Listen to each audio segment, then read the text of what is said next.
li nga ma laaj ci SONU NIGAM man bett na ma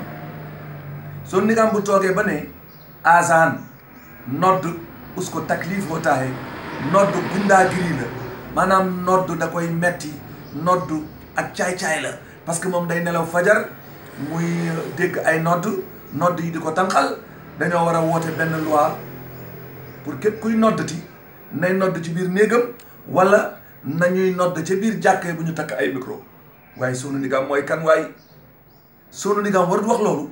moo ndaw moo tuuti li waru ko wax ak li ko àddina bi yëpp defal xooluñu ci indu xooluñu ci muslim lu mu woy nit ñi jënd ko lu mu woy nit ñi bëgg ko kii royukaayam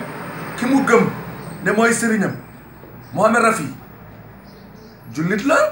Mohamed Rafi da doon nodd Mohamed Rafi dafa woy ci yonent bi mais moom mooy gëmul dara donc nag may lancer benn appel en tant que kuy liggéey ci xaralay indu ci wàllu culture indienne na ngeen bàyyi SONU NIGAM du nit ku baax SONU NIGAM lii mu wax nit waru koo wax ñun nag xam nañ ne taam jeex na mer taxul may wax de temps yi Arjit Singh mi way baatoome téeri moo xew Ankit Tiwari mi way sun raxaaxe naa tout moo xew ñi xew mooy ñoomit Mouhamad Irfan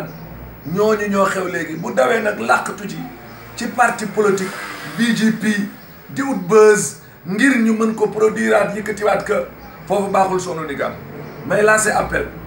ci sama groupe waa Bollywood Hamaare Manzil na ko ñëpp boycotté xam ne kii kat nit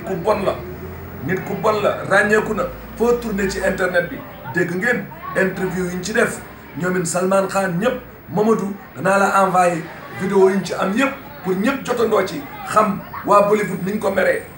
ci waxam jooju mu wax moom SONU NIGAM nit ku bon la kon nag ñu yemale fa waxtaan